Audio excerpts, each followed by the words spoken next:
Baruta membuka pintu belakang markas dengan sangat hati-hati. Mereka melangkah mengendap-endap hingga tiba di dapur.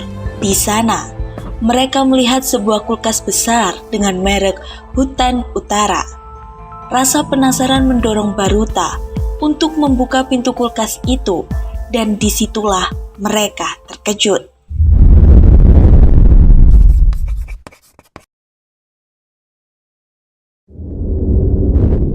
Keesokan harinya, menjelang sore, setelah menghabiskan waktu di kebun apel, Baruta, Benito, Bibisun, dan Aiden berkumpul di Laboravita. Mereka bersiap melaksanakan sebuah aksi penting. Aiden tampak seperti dokter pintar dengan jas putih yang dikenakannya. Sementara, Baruta menjelma menjadi seorang bodyguard dengan setelan jas hitam yang rapi. Bibisun dan Benito tetap tampil nyentrik dengan gaya khas mereka. Bersama, mereka segera berangkat menuju markas para pemburu. Langkah pertama kita adalah menyelinap ke markas pemburu di malam hari, kata Aiden tegas. Suasana markas begitu hening. Memang, setiap matahari terbenam, para pemburu akan segera meninggalkan tempat itu. Mereka berjalan perlahan, penuh hati-hati, mengamati sekitar agar tak menimbulkan kecurigaan dari penghuni lain di kebun binatang Darkolan. Baruta membuka pintu belakang markas dengan sangat hati-hati. Mereka melangkah mengendap-endap hingga tiba di dapur. Di sana, mereka melihat sebuah kulkas besar dengan merek Hutan Utara. Rasa penasaran mendorong Baruta untuk membuka pintu kulkas itu, dan disitulah mereka terkejut. Di dalamnya terdapat tumpukan daging yang banyak. Bibisun menutup mulutnya, matanya terbelalak melihat pemandangan itu. Ini semua daging orang utan, kata Benito, sambil mengambil satu kotak irisan daging dari dalam kulkas. Baruta menatap daging itu dengan marah. Jadi, ini yang mereka sebut dengan Hutan Utara, gumamnya dengan suara geram. Mereka benar-benar keji, tidak punya hati nurani. Bukan cuma memeras, tetapi juga menguliti mereka, seru Aiden dengan kemarahan yang memuncak. Tiba-tiba, terdengar suara mesin mobil berhenti di depan markas. Menyadari bahwa ada yang datang, mereka berempat cepat-cepat keluar melalui pintu belakang. Dari luar, mereka melihat para sopir truk dan bodyguard sedang memindahkan peti-peti besar ke dalam truk. Rupanya, itu adalah truk logistik, persis seperti yang pernah diceritakan Aiden sebelumnya. Truk ini dikawal dengan sangat ketat.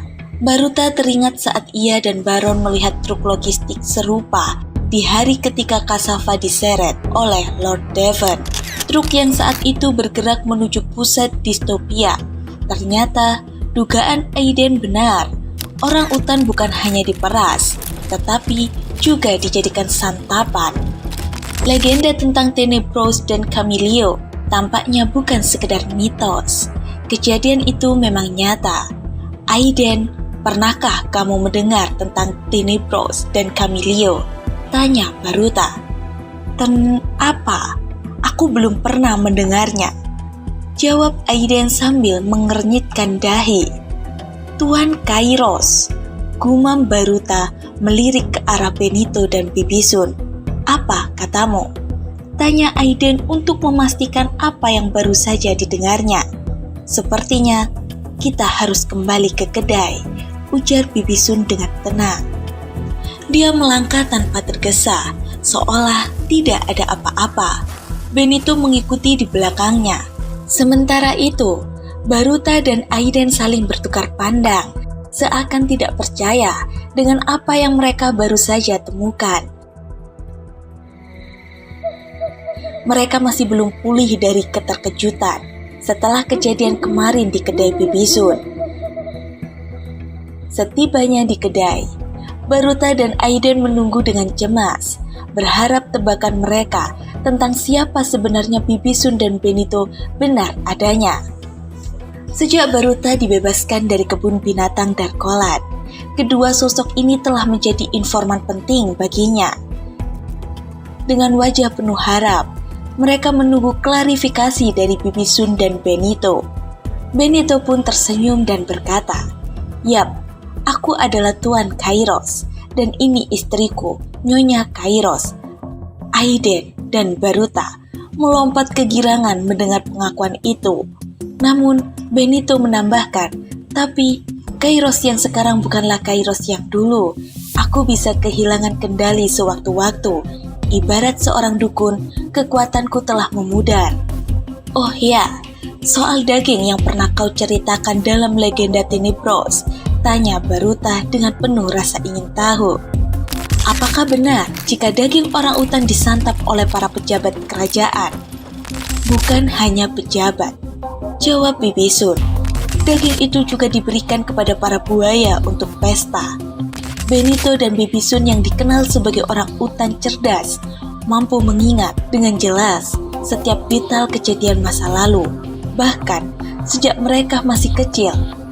Mereka bercerita bahwa setiap kali orang utan yang mati diburu, para buaya di Darkolan akan berpesta di malam hari. Namun, pengetahuan mereka terbatas hanya pada apa yang terjadi di dalam Darkolan. Tentang di dunia luar, mereka tahu sangat sedikit. Begitu juga soal multivitamin yang pernah disebutkan Aiden. Mereka tak tahu menahu. Memang benar, katanya bahan AP adalah kelemahan para pemburu. Tapi, sampai sekarang tak ada yang tahu wujudnya. Dalam sejarah pun, AP belum pernah digunakan melawan mereka, kata Bibisun dengan nada serius. Bibisun juga menceritakan bahwa ketika ia menembak Baron, ia sendiri terkejut.